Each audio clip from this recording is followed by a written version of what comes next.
Hi, and welcome to my review for Heavy Rain. This is a new exclusive title for the PlayStation 3, developed by Quantic Dream, and published by Sony Computer Entertainment of Europe. It was released February 23rd, 2010, about 3 days ago. Let me first start off by saying that Heavy Rain is a fantastic title, and I am having a great time with it. There is, however, one caveat. This title is not for everyone.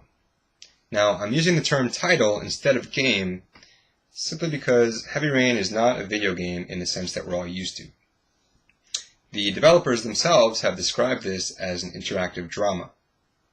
Well, what do they mean by that? When you watch a movie, have you ever thought it would be cool if you had the ability to make certain decisions for the characters that you're watching? So, should that teenager go investigate that sound, that strange noise in the deep dark woods? Or should they stay in the cabin where it might be safe?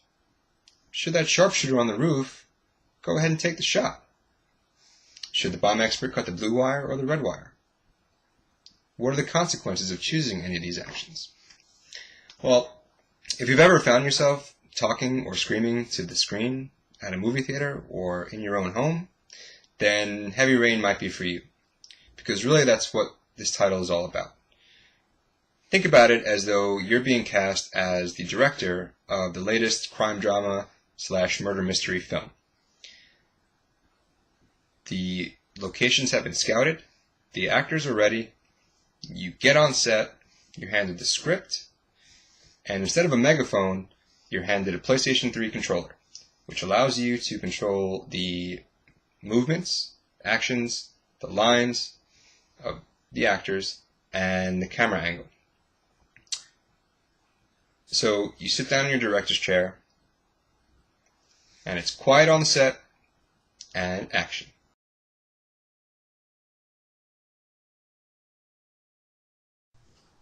I will not be spoiling any of the story here.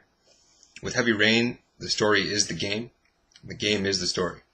I will talk about some of the thematic elements that you'll come across. Heavy Rain is done in kind of a film noir style. There are elements of drama, mystery, suspense, psychological thriller, romance. The game is rated M for mature, and for good reason.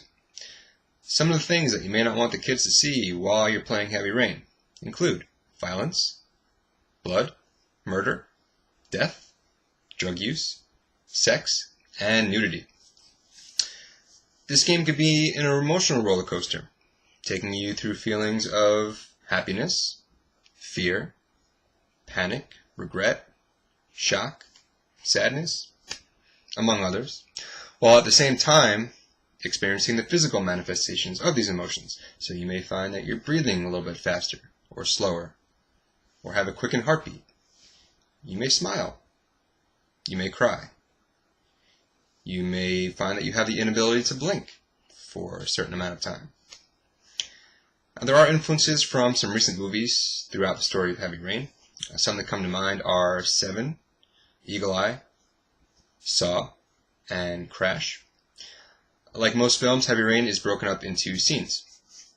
Each plays out from the perspective of one of four main characters, although two or more of these characters may cross paths at certain times.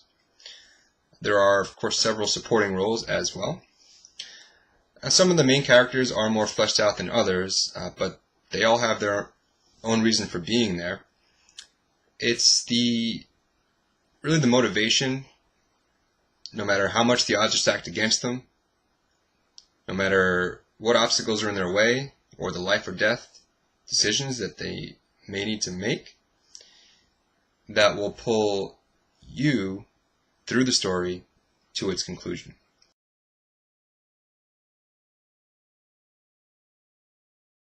So we know that Heavy Rain is big on story. What is the gameplay like? Well, in each scene you are given control over one of the main characters from a third-person perspective. There are two types of gameplay that you will use to progress through each scene. In the first, you're given direct control over the movement of the character. You hold down the R2 button to walk forward, and the left analog stick controls the way that the character is looking, which will in turn control the way that the character walks. Now this can take a little bit of getting used to, since there really are no other games out there that control like this, other than the previous game from Quantic Dream, Indigo Prophecy. As you walk through each area or room of the scene, you can change the camera angle for a different and sometimes better perspective by pressing the L1 button. Now the controls are a bit tank-like, and when you combine this with how each area is presented, this style of gameplay is pretty reminiscent of some of the old school Resident Evil games. Within each area, there are certain things that you can interact with using the right analog stick, the face buttons, the shoulder buttons, or a combination of any or all of these.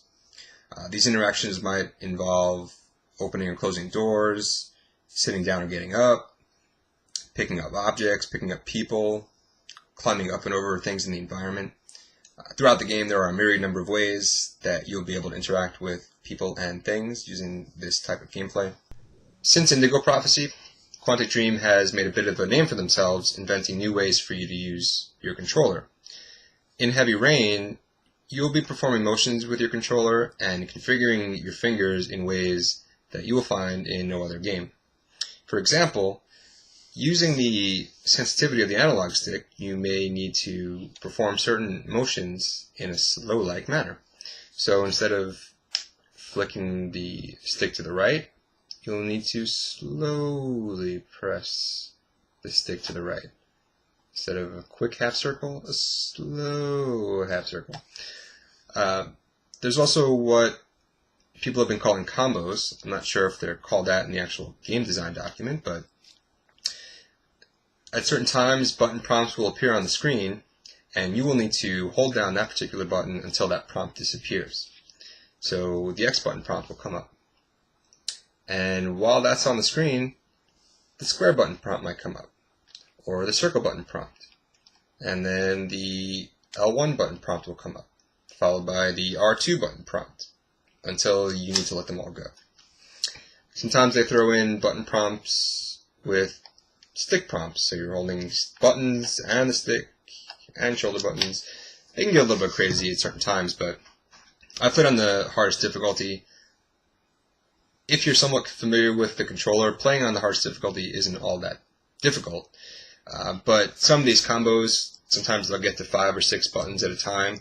Those can be a little bit difficult to manage. I'm not sure how the game scales these button presses down when you play on easier difficulties. I'd imagine there's less buttons to press, but again, I play on the hardest difficulty. If you're, again, somewhat familiar with the controller, you've been playing games for a while, you can jump right to the hardest difficulty. The 6-axis motion is also pretty cleverly used throughout the game, whether it be kind of a waggle, flicking to the right, up, down, this type of motion here. And sometimes the 6-axis motion is used in combinations with these combos. During this type of gameplay, where you control the character directly, you will also be presented with dialogue options that will appear as kind of floating options around the character's head, and these correspond to each of the face buttons. Some of the dialogue options that you choose can have a drastic impact on the way that the game or the story unfolds. Sometimes they won't have any effect at all, and are just simply a way for you to decide really what you want your character to say, or the type of personality that your character has. Again, you're the director of the film. At this point, what do you want this actor to say in this scene?